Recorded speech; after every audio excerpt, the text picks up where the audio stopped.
Hello friends, welcome back to this channel. दोस्तों, इस video में हम लोग बात करेंगे रिलायंस पावर लिमिटेड के ऊपर। लेकिन शुरू करें उससे पहले आपसे रिक्वेस्ट करना चाहूँगा, अगर आप इस चैनल को फर्स्ट टाइम देख रहे हैं तो सब्सक्राइब करके बेल आइकन को हिट कर लीजिए ताकि आपको किसी भी वीडियो की नोटिफिकेशन मिस ना हो। दूसरी रिक्वेस्ट ये रहेगी आपसे कि अगर आपको या आपके किसी जानने वाले को डीमेट अकाउंट ओपन कराना है तो डिस्क्रिप्शन बॉक्स में आपके लिए एक लिंक ड्रॉप किया गया है, उसे क्लिक करके आप सिंपल तरीके से अपस्टॉक में अकाउंट ओपन करा सकते हैं। तो दोस्तों, हम बात करने जा रहे हैं रिलायंस पावर लिमिटेड के ऊपर। देखिए, डायरेक्टली मैं खबर की बात कर रहा हूँ। देखिए, एक और अपडेट यहाँ सुनने में आ रही है और ये एक खुशखबरी है।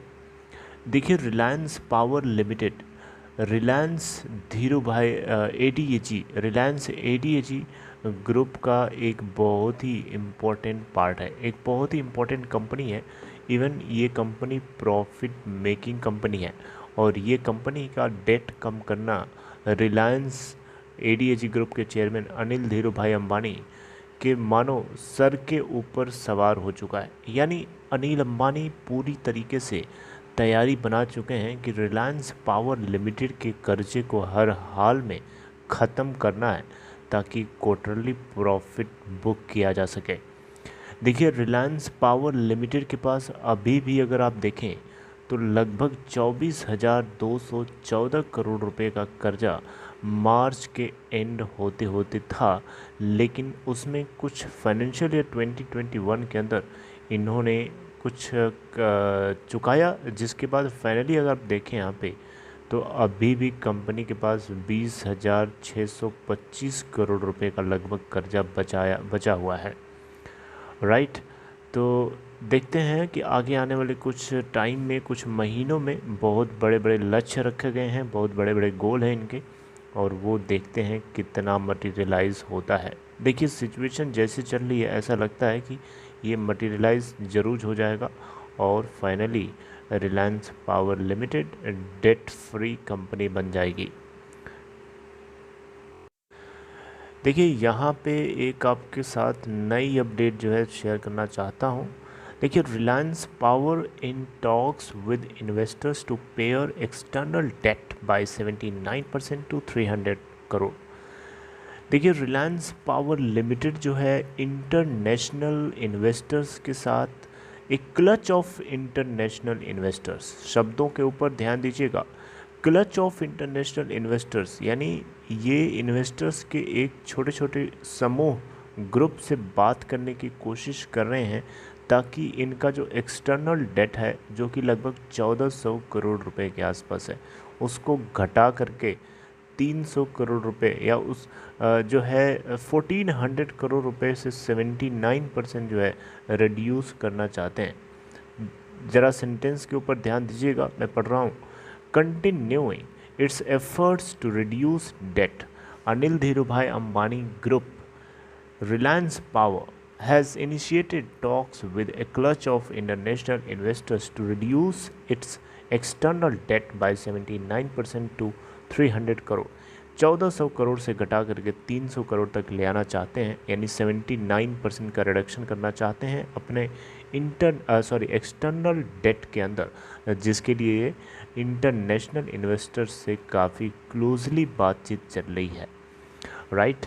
और कंपनी जो है, इवन जो बैंक्स हैं, लेंडर्स हैं और पोटेंशियल इंटरनेशनल इन्वेस्टर्स, जैसा कि मैंने अभी आपको बताया, इन सभी से बातचीत चल रही है। ऐसा नहीं कि बैंक्स से बात नहीं कर रहे हैं, जो बैंक्स हैं उनसे भी बात चल रही है, ताकि अब यहाँ पे इन दोनों में से या तो दोनों में से कोई भी एक, यानी बैंक्स या पोटेंशियल इंटरनेशनल इन्वेस्टर्स जो हो सकते हैं, क्लच ऑफ इंटरनेशनल इन्वेस्टर्स, इन दोनों में से कोई या दोनों में से कोई एक या दोनों जो है इस डेट को या तो रीफाइनेंस करेंगे, समझ रहे बात को, या फिर उसके बदले इक्विटी जो है इक्विटी के बदले उसको जो है रिड्यूस करेंगे, या तो इक्विटी ले लेंगे या फिर आप ये समझ सकते हैं कि उसको रीफाइनेंसिंग करेंगे लोअर रेट के हिसाब से।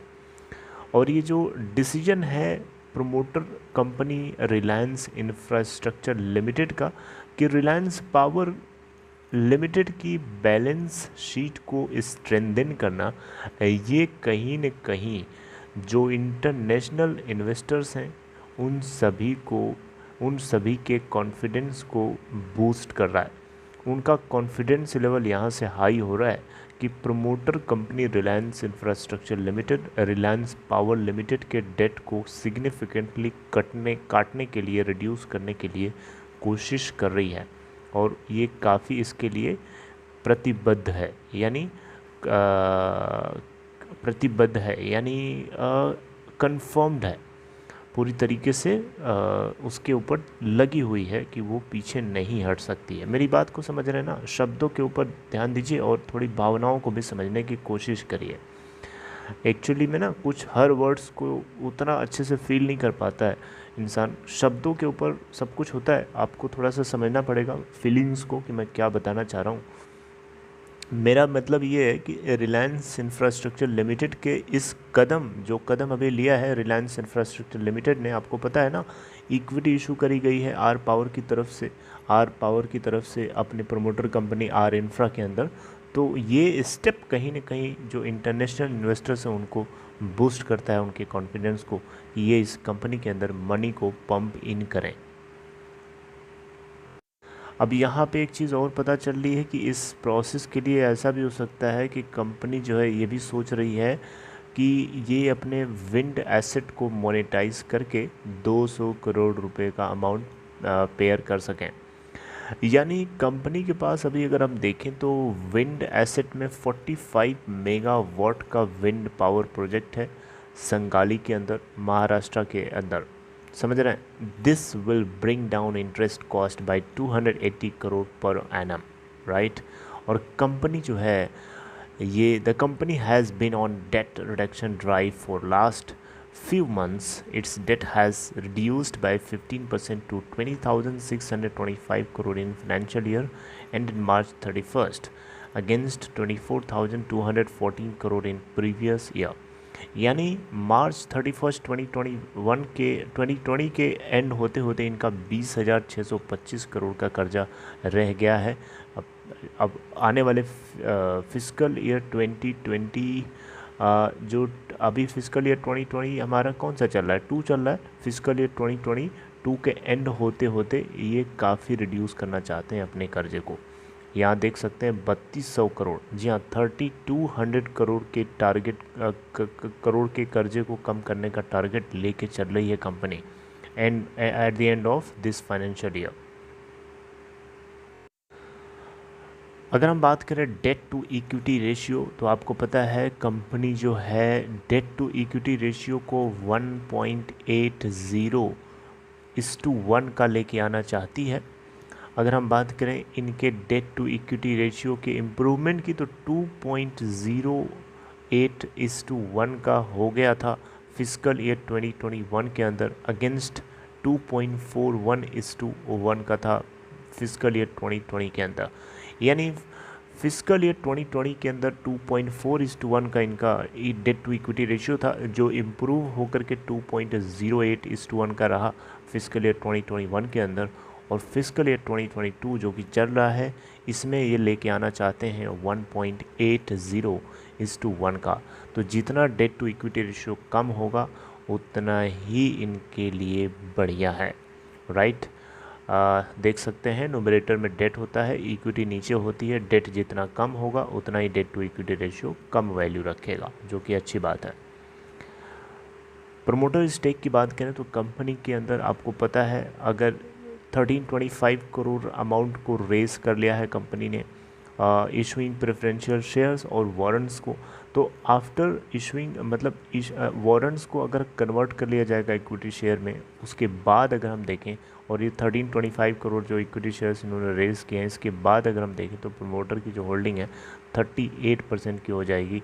अभी अगर आप देखें तो मार्च को एंड होते होते 9% थी, अब वो बढ़ करके 38% की होल्डिंग हो जाएगी। ये बहुत ही एक बड़ा कदम है, राइट। और यहाँ पे कंपनी एक्सपेक्ट कर रही है कि ओवरऑल इंटरेस्ट आउटगो जो होगा 3000 करोड़ रुपए का होगा, to reduce 3000 crore by repayment of debt this fiscal year.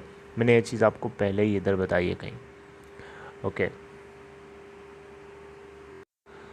अगर हम इंटरेस्ट आउटगो की बात करें मार्च क्वार्टर के अंदर तो ये था 620 करोड़, जबकि लास्ट फिजिकल ईयर के सेम क्वार्टर में 759 करोड़ का नेट इंटरेस्ट आउटगो था।